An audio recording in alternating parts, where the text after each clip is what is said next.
Welcome back to another great episode of Plan Your Federal Retirement. I'm your coach, Micah and today we're going to be talking about something that affects, I think, every single federal employer. We're going to be talking about a large component of your retirement plan that sometimes gets put on autopilot when really we should be taking a little bit more of an attentive approach to this because it plays such a big portion in your retirement, in your cash flow, and the things that you get to do every single day. And of course, that's your TSP, your thrift savings plan, and really understanding what these options are. And I also want to make sure we're spending a little bit of time telling some stories of when things go well, but also when some things don't go well, right? In some ways, problems can be avoided. And for that, I wanted to make sure we brought on, a reoccurring guest on the episode, one of our financial advisors, Christian Sakamoto. Christian, welcome to the pod.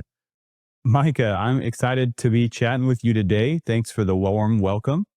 TSP, as we always talk about, is one of the better benefits that you have as federal employees. We love the TSP. And in particular, when you're working, there's lots of really good things there, lots of good, solid investment choices, lots of just simple things that over time that TSP grows just because you're putting more money in, you're getting a match. The big thing that we're looking at is when it comes time to taking money out of the TSP, right? What are those distribution options? And that'll be what we focus our conversation on today. Christian, as we talk about, right, there's kind of these three phases of life that we go through. We go through number one, the accumulation phase when it comes to money, right? Where we're saving, we're building, we're growing money. The TSP is fantastic at that, right? The dollar cost averaging is fantastic. The limited fees inside of the TSP, the limited investment choices. Yeah, I know there's a mutual fund window, but almost nobody's using that right now. So the limited investment choice is actually a really good thing because we get to simply make decisions between 5 different funds. Yes, the L funds are out there, but that's just a combination of the 5 that are there, right? So it's only choosing between 5, which is a really good thing. And accumulation is such an important part of our life and such a big part of our life up until retirement. But then as we get close to retirement, we go to 2 other phases. Quickly, we go through the preservation phase, which is I have enough now, I just want to keep it, right? The market's been up, market's been down, market's all over the place. Like I want to make sure I keep my money. How do I preserve it safely? Then we quickly transition to a really important stage in our life, the one we cannot screw up, which is the distribution phase. And that's the 3rd phase that we're going to go through. And that distribution phase is so important because this is all the money that you have, short of you going back to work, right? This is your entire life savings. And I don't mean to say that to scare anyone, right? You've probably done a great job of savings. It's probably going to be enough money as long as you use it wisely, but you got to follow some really stringent rules boundaries, let's say, to make sure you stay on track and make sure you stay down the narrow path of retirement to make sure you have the cash flow that you want. So what Christian and I are going to talk about today is, we were joking before when we were preparing for this, and Christian, you said, well, I don't want to scare the people. I'm like, well, I kind of do, because these are real things that happen, right? We're not making any of this stuff up, but I want to tell you these stories. And so you can get mad at me for trying to scare you, but I would rather you avoid these problems that sometimes Christian and I run into and now we have to fix. And sometimes we can fix them, sometimes we can't. Sometimes everything's okay, and sometimes it's not. And I would so prefer you to learn from other people's mistakes and the lessons that we go through to make sure your retirement doesn't have that. Christian, is that fair? Yeah, 100%. And I think the one particular story that we were thinking about actually happened to one of my clients. This is airing in 2025. This is back in 2024. And this particular client had a TSP balance that we wanted to transfer to a traditional IRA. And the goal was to do that by the end of the year.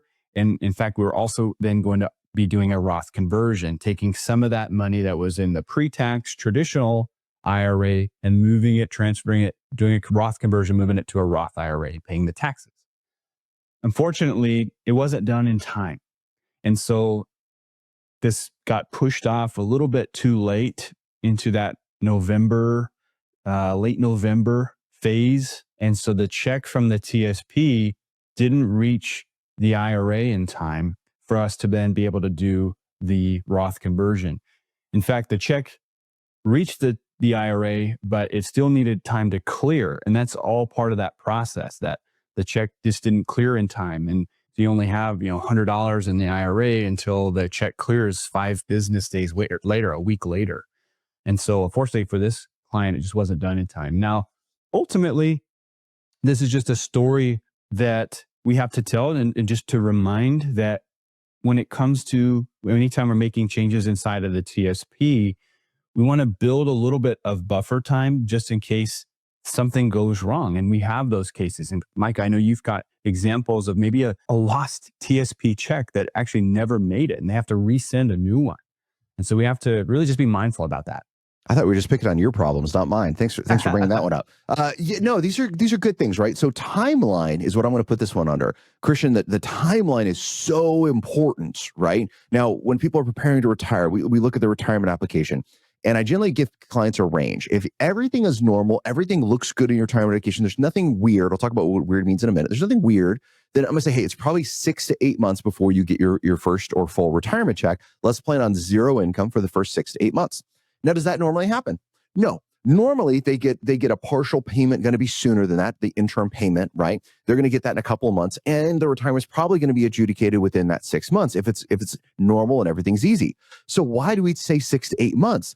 Because we'd rather prepare you for the worst case situation, right? Prepare for the worst and hope for the best. And you know what? If we planned on 8 months of no pension income and we had a cash flow plan for that, and your pension came in 4 months, are you okay? Absolutely. But if we said it's going to be 4 months and it took 8 to get your pension and you didn't have the money, is this the same thing? No, it's absolutely not. This is not okay, right? So this is the reason we want to put in some padding in there. So what's a weird retirement? If you're going to have a divorce and your ex is going to get a portion of your pension, right? If you're remarried, why say weird? That's something that's outside of the easy scope of OPM. What's an easy scope of OPM? I work for the same agency for 30 years. It's super clear. There's no breaks in service. I really didn't transfer anything. I didn't buy anything back. I didn't take anything out, right? That's a simple, easy, normal retirement is what I'm going to classify that as. So anything besides that, I start stacking months on until OPM is going to have time to really get to that and to issue it correctly. So these are things you got to know in retirement. But Christian, as you just pointed out, that's the same thing with the TSP, right? The TSP, we have to have a timeline on. And while the TSP generally doesn't get involved so much in the divorce decree standpoint of it, generally that would happen at the time of the divorce, not at the time of retirement, there's still a delay process that can happen. And what I think catches people off guard is they're like, oh, it normally takes 4 to 6 weeks to take money out of the TSP. That's no big deal. I'll just wait till the end of the year. But the problem is you and everyone else waited to the end of the year. Yeah. And there's a bunch of time off at the end of the year where the TSP is closed. There's holidays, etc., that are going to happen. And it's now no longer 4 to 6 weeks. It's 2 months to potentially get money out of the TSP. And yes, I'm painting kind of worst case scenarios here, but we got to have that padding time in there. So if you're starting anything, and I know this is like beginning of the year, right? This is March. We're talking about this. The reason we're talking about it now is if you're planning any of these great tax strategies that Christian and I are going to talk about, to do these, do not wait till November to say, hey, I need to move money out of the TSP to figure this stuff out. It could be too late. You need to move it sooner in order to get it done. Now, you got to be eligible to move it. So there could be a case where you just can't. And sometimes we're in that situation and we're just going to do the best we can and we're going to let the chips fall where they lay. But yeah, there's been issues where TSP checks have been lost. We've had to get them reissued, right? And that screws up tax planning. TSP says they sent out the $1 million. The $1 million never showed up. That's a little bit of a heart palpitation for us and the client, right? The good news is it all got resolved, which is fantastic. TSP canceled the check, reissued the check, the money came in, but now we're 2.5 months into a transfer, not 4 weeks into a transfer that takes place. The same thing can happen with withdrawals, etc. So what's the moral of the story, right? We're going to get into your distribution options in a second. The moral of the story is you got to have padding anytime we're doing this planning, especially on the government side, right? And our listeners, come on, you've been federal employees for a long time. You know how this works, right? There's a process to go through, and sometimes that process is longer than we like, but it just is what it is. So how do we control that? We put time on our side, right? Time buys us options. So the sooner we're planning, the sooner we're moving to these things, the better your retirement's going to be. Oh, I love that. I love that. And not to beat a dead horse, but we're planners. And so using our stories with real life examples, it gives us that much more confidence that we need to build in that padding. So let's look at then the options for taking money out of the TSP. Aside from just leaving it, right? You can always just leave your money inside the TSP as a retiree. You also have the option for a lump sum. You just take it all out, put it on black, and now you have all your money in a bank account. That's an option. You also have the option for partial distributions, partial withdrawals. Those can be set up monthly, quarterly, even annually. You have the option to move your TSP into the TSP annuity. That would be the MetLife Snoopy annuity, where you move some or all of it to the TSP annuity. Or lastly, you have the option to transfer it to a traditional IRA or transfer it to an IRA. If you've got Roth TSP, it goes to a Roth IRA. Traditional TSP goes to a traditional IRA. So let's dive a little bit deeper into those options, Micah, and just talk about that as we're retirees, what those options are. Let's go to the first one, leave it. Can we really leave the money there forever? You can't, because of those pesky RMDs, right? There's required minimum distributions, right? Now, good news is our listeners know this, right? RMDs have gone through several evolutions the last several years. Their current evolution is somewhere between 73 and 75 is when you have to make your first required minimum distribution. They did lower the penalty. The penalties used to be 50% if we failed to comply. Now they're down to 25. You might be able to argue them down to 10, but 25% is probably a penalty, and plus taxes on top of that, and it's pretty steep. So be careful with your leave it options. It's not as simple as it does sound. And then, Christian, we have our lump sum options, right? I like to call this the Vegas option. But where do you see people really want to do a lump sum out of the TSP? Like, what's the purpose of that they're looking for? It would be like to pay off their mortgage, right? They read something online, they see something on YouTube that says, let's pay off the mortgage, be debt free, and shoot, now I just have groceries and gas to pay for, right? Well, I guess you could do Concept is that sounds great, right? Yeah. Pay off the mortgage, be debt free. Like, I feel great about that. But there's a little theory versus reality here, right? Right. And the biggest one being that lump sum could push you into a higher tax bracket that we all know would happen if we took out several $100,000, right? If you're in a 12% or 22% tax bracket, getting bumped to the 32, 35, right? Whatever it may be. That's a lot of tax money that we might not have needed to pay if we just either kept the mortgage. Maybe we look at refinancing. There's lots of other options that you have. Maybe you do an extra principal payment, right? But that's where the biggest one wants to come off. Christian, and with this, right, I know Dave Ramsey talks about, a huge Dave Ramsey fan, by the way, fantastic stuff. And he talks so much about being debt free, which is great. In the part that I push back on, and Dave talks to more people in a day than we probably talk to in our lifetime, but Sure. the part that I'm going to push back on is saying, what's the cost of being debt free, of just clearing out the chips in order to move it? We have a white paper on our website, planyourfederalretirement.com, about paying off the house, and it really kind of shows that it can be really expensive, and this can be in the loans as well. And you could look at it and say, hey, I got a mortgage, right? Now, maybe you got a rock star mortgage at 3% where there were several years ago. Maybe you have a current mortgage at 7% with current rates, right? Somewhere there, which even 7% is that high of a mortgage compared to 30-year averages. But what I got to do is I got to look at, if I'm going to pay off the house, is number one, who is the first person that gets paid anytime I take money out of my TSP? IRAs, right?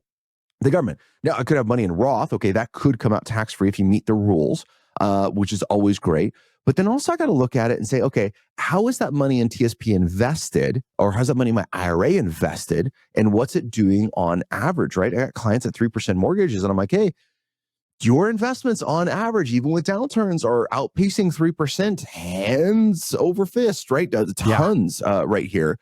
Does it really make sense to pay this off?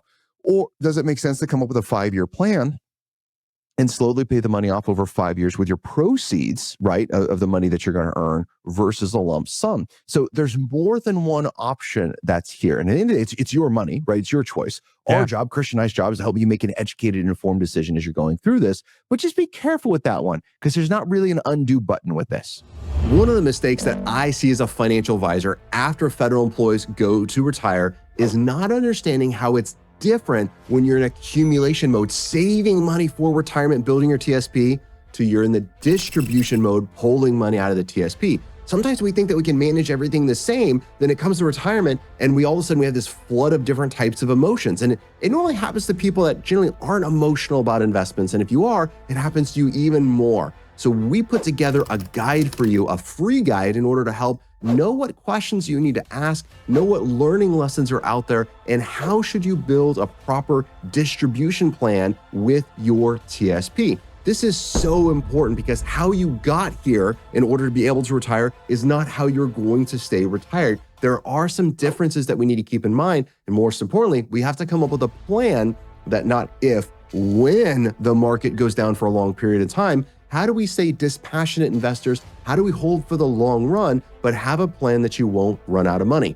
In order to get your free guide, jump on our website at planyourfederalretirement.com/TSP after retirement. That's planyourfederalretirement.com/TSP after retirement. Take control of your retirement savings. Get this guide so you can make smarter decisions about your retirement. So then, happy planning. And it's as much as a math question, right? Comparing interest rates on the mortgage versus interest rates that your accounts can grow by, versus it is an emotional question, especially when they're talking about paying off a mortgage. Because emotionally, again, to your point, that might be where you're headed and that might be where your mind is. But we have some other options to pay down that mortgage a little bit sooner. Well, another option that you have, I mentioned earlier with the TSP post-retirement, would be partial withdrawals. And you can set those up online, either it be a monthly option, quarterly, or annually. And those tend to be probably the more preferred way to access TSP money, as opposed to lump sums that you either sporadically take money out. Because why? Well, you're used to making money every 2 weeks while you're working. Every 2 weeks, you get a new check that hits. And so if you time it right, you've got your money that comes in from the pension when you're retired. And then you can also then set it up that your monthly TSP withdrawal would come out as well. And essentially have 2 paychecks a year that come in that you can then base your monthly living expenses on, right? No, that's a really good way to think about it. And of course, the big thing whenever you're doing partial withdrawals and taking money out is you were talking about understanding the taxes, understanding the longevity, understanding your investment plan, right? So important with these key points about saying, okay, that distribution I'm going to take out, how long is it going to last? What rules do I need in place to make sure that how I'm taking my money out is really set up for the long run? So emphasizing that is really important. Christian, we talk about this all the time with clients, but money's emotional. It really is. And it's one thing to look at something hypothetically and saying, oh, this is how it's going to work in retirement. It's much different to walk that path and to live it and be like, holy crap, this is all the money I have, right? I'm going to retire with X amount of dollars in TSB. That's it. I'm not contributing now anymore. How do I make sure my wife and I never outlive this money? That's an important question. And you really got to be pretty disciplined to make sure you guys are taken care of. Sorry, I know that's kind of preaching a little bit on there. No, that's good. Now, one other thing to highlight when it comes to any distributions, whether it is a lump sum or a partial, would be the pro rata distribution rules, the proportionate distribution rules that unfortunately the TSP is still subject to. Well, how do those work and why is that important?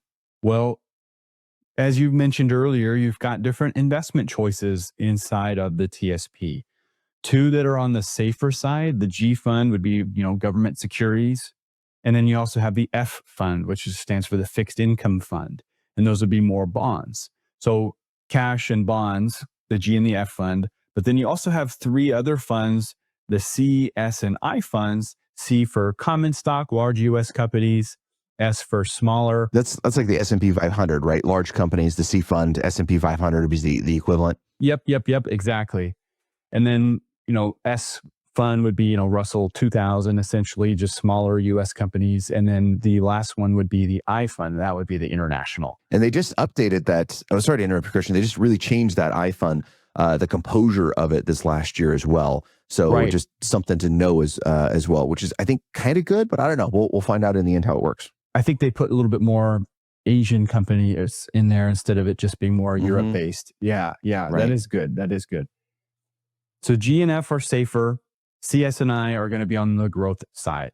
So let's just say an example is you need $1,000 a month.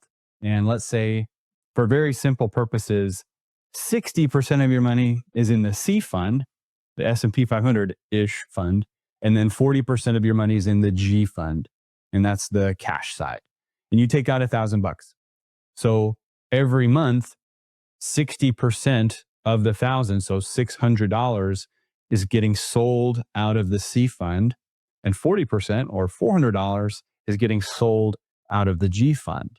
And that's happening every single month that you're taking that distribution out, as long as that's how your allocations, that's how your TSP is set up just with your investments. You can always change those allocations, of course, but let's just say that they continue to be the same. The downside with those proportionate distributions is that, great, if the market's up 20%, you can take money off the top. You can sell when the market's up. You can even sell when the market's flat. But what happens when there's another 2008? What happens when the market's down? Do you really want to be selling your C fund when it's got cut in half? Or just a 2020 when it just fell 30%, right? Just a little correction within a couple of months, right? Yeah, it doesn't have to just be 2008. There's all kinds of downturns that happen even just throughout the year. So unfortunately, not to drag this on too long, you have to be aware that TSP does have those proportionate distribution rules, those pro rata distribution rules, and just be aware how that plays into your overall investment goals and all the other investments that you have. Yeah, that's really kind of a big question right there. So again, this is going to go back to our rules, right? And we're a buckets-based firm, right? We really like different buckets for things, for cash flow, for savings, and definitely for investment distributions. But what is your plan to take money out? I know we've done other pods on this, so we won't belabor it too much, but what's your plan to take money out in a down market? It's easy to take money out in an up market. What's your plan to take money out in a down market so you don't limit your lifestyle and the things you need to do? Christian, I'd say the next one is distribution options, that TSP annuity. And boy, I got to say, a bunch of red flags always come up when we're talking about an annuity, especially the TSP one, because it's an irreversible option. So anytime you're going to make an irreversible decision, I think it's worth putting up a red flag, coming to a complete stop and be like, hey, before I make this irreversible decision, is this a good idea? Does that mean the TSP annuity is bad? No, but I don't think it's good for most people. I just really haven't seen that kind of play out with the restrictions. So we won't belabor it too much. Just big red flag on that one before you pull the trigger on that TSP annuity. Really understand, what it means, because it works a lot differently than other annuities that are out there on the marketplace. Well, last distribution option would be transferring it to an IRA, right? Remember, we're not using the rollover word. And we've mentioned how before rollover, if not done correctly, is not a direct rollover. It's a rollover that they send you, the TSP participant, a check for the balance, and they send an IRAs 20%, or they don't withhold for taxes, and then you're responsible for paying the taxes, right? So that's the downside there. Well, with that, Christian, on the rollover side, one of the big reasons that I'm so adamant that our firm does not use that nasty R word, right? And we only talk about the transfer. I was talking to an advisor last year, and long story short, there's a $60,000 tax mistake made, not a $60,000 rollover. It's a $60,000 tax mistake made because they did not do a transfer versus rollover. It was handled improperly. And it could have been because there's a little fast and loose actions that was happening with what these rules are. I don't know. This is a little bit of speculation. Was kind of brought in a little bit to talk about what happened and ways to fix it, etc. But this is why I'm very adamant that says, no, we do transfers. And I don't think there's hardly a time that you should be able to use that R word. So keep that transfer word always top of mind. Because again, I want you to learn from other people's mistakes. And we have our own, unfortunately, that you've told that story before, but not to drag that on. But yeah, we got to use that transfer word. So that is an option where whether it's a full transfer of every dollar that's in the TSP or it's a partial transfer, you transfer it to the IRA, your individual retirement account. Traditional TSP goes to traditional IRA. Roth TSP goes to Roth IRA. That option allows you now, when the money is inside of an IRA, it allows you more investment choices. You have the option to work with an advisor that can manage it. You have lots of other control that you might not have had inside of the TSP. One big one being the distribution rule that I was just talking about that the TSP has. You no longer have that proportionate distribution rule inside of a traditional IRA or a Roth IRA, but also better tax planning options that are available. One being, at least from 2024, not the ability to do a Roth conversion inside of the TSP. You can do Roth conversions inside of a traditional IRA. And 2025. Yeah. And 2025. Mm-hmm. And you also are able to do other things like qualified charitable distribution, some other neat tax planning strategies that otherwise wouldn't be available inside of the TSP. And that is an option. You either move some or all of it to an IRA and transfer it. So one of the things to think about, right, is on distribution options, and I know this isn't so much talking about for retirees, but it is loans. One of the changes that came out several years ago was that if you had a TSP loan, this is previous law, if you had a TSP loan and you retired, you had to pay that loan off within a pretty quick period of time. Otherwise, there's taxes and penalties on the quote distribution, the unpaid loan balance. But now that's changed. Now you can actually carry a loan into retirement, which is kind of interesting. Not recommending this, right? But if you happen to be in a situation where you have a loan with your TSP, this isn't like, oh my gosh, I got to find a way to pay it off right away. You can keep making those payments. You cannot take an additional loan from the TSP. And that makes sense because these are for employees and you're no longer employed when you've separated from the federal service. I do have to say some cautionary tales with this one as well. Kind of the same concept with paying off the house, right? Is when people go to take loans out of the TSP, it says, okay, what are we really going to do with that money? Is it really going to help us? Is it really going to hurt us? Like, what's the balance with this? And whenever we take money out of the TSP, even a loan, kind of what I hear back from people is, Micah, the rate is cheap. I don't know what it is now, 4.75%, somewhere around there. It's 4.7% interest, and I'm paying myself the money back. This is such a good deal versus getting a car loan. It's okay. Well, there's some truth in that, right? But the other part of the story we got to look at is that means the money you're taking out of the TSP as a loan is not working for you. What does that mean? It's not invested, right? So if you had your money in the CS&I funds, whatever that allocation is, I mean, look at last year. I mean, oh my gosh, right? The markets are up fantastic. Even cut that in half. That's still better than a loan rate that you could get for a car. So sometimes I hear, Mike, I'm going to loan myself the money from the TSP. I'm only going to pay myself 4% interest and change, and I'm going to do this car loan. So you can do that. Right. However, let's look at current market rates. Look at your average rate of return over 5 years and which one performs better. Net at the end of the day, where did you make more money? That's what I care about at the end. After taxes, after inflation, is the net. Where did you make more money? And then we can look at it and you could say, Micah, that's not enough money. I just want to be debt free. I'm going to do this anyways. Okay, well, that's your choice. But I want you to make an educated, informed decision with this because sometimes it's too easy to take a loan from the TSP when we're not really looking at, is this the best financial option for us? Exactly. And you have to put it in that context too, that we do have to look at the math. We have to dissect it a little bit. And what's that net going to be at the end of the day? It's nice to know there's those options that you can borrow against the TSP. It's nice to know that they've updated the rules as well. When you retire, that it doesn't have to just be paid off, but use it seldomly, right? Use it with prudence. All right. Well, this podcast is all about action items. I know we're getting a little long in this. Really appreciate you guys listening to us as we go through so many great things in here. But let's talk about some action items. So, Christian, why don't you kick it off for us? What's kind of the first action item our listeners should make sure they're doing?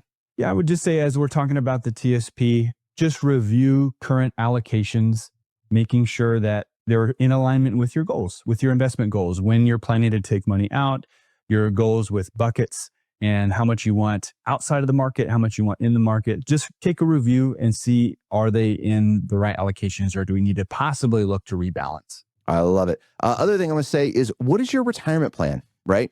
Not when are you going to retire? That's part of a retirement plan, but what is your retirement plan? In our world, we have a process of success working with retirees. Work with us, work with someone else, but this is what you need to do. It is a 5-step process. It goes through estate planning, risk management, retirement income, investments, and taxes. You got to go through all 5 of those areas to really build a robust retirement plan for yourself. So make sure you have that. And inside of that, you got to be looking at taxes. And I love to say, what's your 10-year tax plan? Not what's your 1-year tax plan, right? 1-year tax plan is simple. Lower my taxes today. That's everybody's 1-year tax plan, right?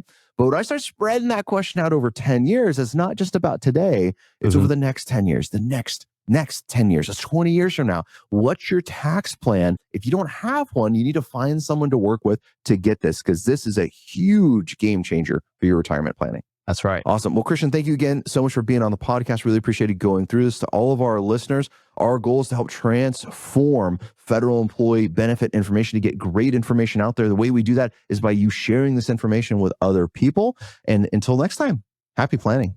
Happy planning.